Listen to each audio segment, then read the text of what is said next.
Halo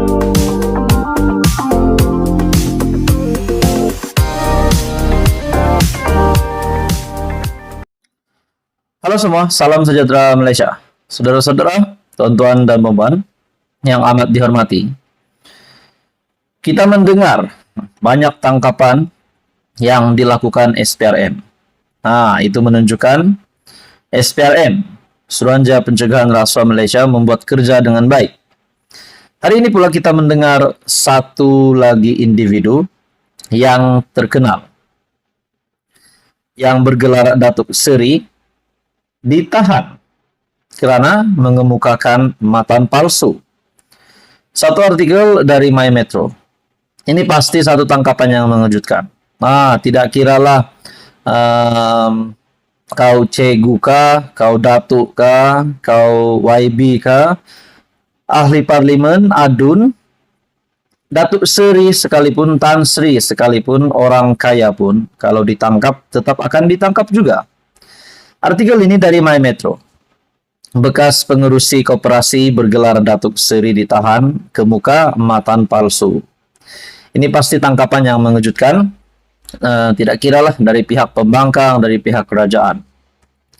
SPRM menahan bekas pengerusi sebuah koperasi bergelar Datuk Seri kerana disyaki mengemukakan dokumen mengandungi butir matan palsu berjumlah kira-kira RM60.000.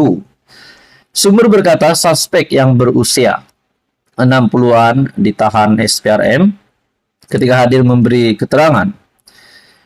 Menurutnya, lelaki terbabit dipercayai melakukan perbuatan itu pada 2020 sehingga 2021 ketika memegang jawatan sebagai pengerusi koperasi berkenaan.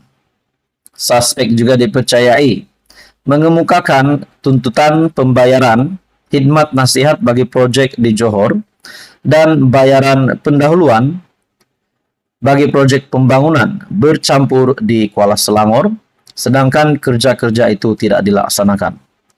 Ini pasti satu tangkapan yang mengejutkan. Seorang yang terkenal bergelar Datuk Seri. Sudah pasti ramai yang tertanya-tanya juga, siapakah Datuk Seri itu? Memang ramai Datuk Seri di Malaysia ini, terutamanya kepimpinan politik. Sedangkan Hamzah Zainuddin juga adalah Datuk Seri. Dan banyak lagi pemimpin politik yang bergelar Datuk Seri. Tapi jangan risau. Dalam artikel ini tidak menyebut pun nama Hamzah Zainuddin dan Datuk Seri yang terkenal. Cuma saja individu ini bergelar Datuk Seri. Dalam artikel ini lagi, suspek direman selama 7 hari sehingga 8 Oktober. Sementara itu, pengarah SPRM Kuala Lumpur, Datuk Muhammad Fauzi Husin, ketika dihubungi mengesahkan penahanan terbabit dan kes disiasat mengikut Seksyen 18 Akta SPRM 2009.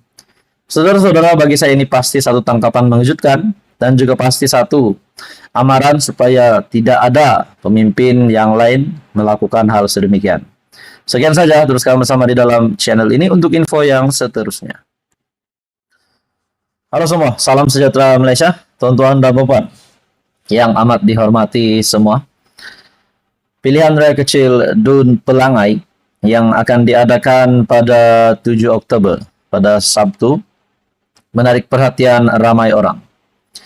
Sudah pasti PN PAS bercita-cita besar untuk menang di kerusi Dun Pelangai yang kita memang tahu adalah kubu kuat Barisan Nasional UMNO. Saudara-saudara, kita juga mengetahui sebelum ini di mana terdapat calon dari PAS kalau tak silap yang pernah bertanding di situ namun hanya mendapat undi yang agak kurang memuaskan. Pilihannya kecil Dun Pelangai sudah pasti menjadi perhatian ramai orang. Untuk Perikatan Nasional, untuk PAS, adakah gelombang hijau ataupun mungkin gelombang biru tua akan tersebar di Dun Pelangai hari Sabtu? Saudara-saudara yang amat dihormati semua, terdapat beberapa sumber mengatakan ceramah ataupun kampanye Perikatan Nasional untuk pilihan raya kecil Dun Pelangai dikatakan kurang sambutan. Nah, adakah itu menjadi petanda bahwa sekali lagi Barisan Nasional akan terus melebarkan kekuatan, terus mengekalkan kukuhnya kepimpinan Barisan Nasional di Dun Pelangai? Seperti yang kita tahu, 3 calon akan bertanding dari Perikatan Nasional, yaitu Cegu Kasim dan juga Barisan Nasional Datuk Amizar Abu Adam, dan juga seorang lagi calon bebas, Hasli Helmi. Nah, terdapat kenyataan dari Taqiyuddin Hasan juga sebelum ini, di mana terdapat maklumat bahwa kepada penyokong calon bebas Hasli Helmi, beliau sendiri menyeru pengundi-pengundi dan penyokongnya untuk menyokong calon Perikatan Nasional.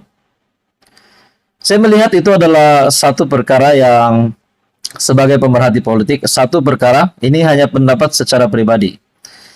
Satu perkara yang agak bukan menjengkelkan, tetapi agak terdapat kecurigaan saya rasa di situ. Susah-susah menjadi calon, nak bertanding, tetapi menyeru pengundi dan penyokong menyokong calon lain pula. Nah, tuan-tuan dan puan, kalau kita ikut, adakah penyokong dari pengundi bebas, calon bebas yaitu Hasli Helmi, terlalu ramai sehingga mampu memenangkan calon Perikatan Nasional? Dan adakah semua penyokong Hasli Helmi akan menyokong PN? Setelah melihat keyakinan Hasli Helmi sendiri pun tidak mahu menang di situ, karena telah menyeru penyokongnya sendiri, pengundinya sendiri mengundi calon PN. Nah, itu satu dapatan saya melalui artikel. Dalam pada itu, saudara-saudara, saya juga ada membuat beberapa pemerhatian, beberapa penyelidikan. Ada juga bercerita dengan kawan-kawan pemerhati politik, dan ada juga melihat media. Kita juga mendengar ceramah dan kampanye untuk Perikatan Nasional di Dun Pilihan Raya Kecil untuk Pelangai. Agak suram sambutannya. Saya membuat satu pemerhatian dari channel ini. Pilihan Raya Kecil Dun Pelangai 7 Oktober, siapa layak menang? Saya meletakkan 3 undian di sini, dan yang mengejutkan ataupun mungkin tidak mengejutkan juga, di mana undian tertinggi setakat ini yang saya dapat adalah calon dari Barisan Nasional Datuk Amizar Abu Adam mendapat undian tertinggi melalui kajian yang saya buat, yaitu sebanyak 84% undian, manakala dari Perikatan Nasional yaitu Cegu Kasim 11% dan calon bebas Hasli Helmi 5%. Nah, bila kita mengambil semula kiraan tadi, pengundi Hasli Helmi dan juga pengundi PN yaitu Cegu Kasim dicampurkan 11 tambah dengan 5%, masih lagi 16%, dan tidak mampu pun mendekati kemenangan 84% yang melalui kajian saya yang dimenangi oleh BN dari Barisan Nasional Datuk Amizar Abu Adam. Nah, pada Sabtu ini pilihan raya kecil Dun Pelangai sudah pasti menjadi tumpuan ramai. Nah, ada yang kata BN tetap akan berkuasa, ada juga kata PN dan BN setakat ini setara. Saudara-saudara, tuan-tuan dan puan, kalau benar BN akan menang lagi, dan mungkin ada sudah yang merasa Barisan Nasional confirm akan menang, ini pasti menjadi satu berita buruk kepada Perikatan Nasional PAS yang dilihat kalah, dan kalah lagi. Kalau pada PRK Dun Pelangai ini pun PN kalah. Seperti yang kita tahu, pada pilihan raya kecil baru-baru ini, Dun Simpang Jeram dan juga Parlimen Pulai juga menunjukkan kekuatan PH. Nah, saudara-saudara, tuan-tuan dan puan, apa komen Anda? Sekian saja, teruskan bersama di dalam channel ini untuk info yang seterusnya. Mohon bantu channel ini dengan menekan butang like, share, dan juga subscribe.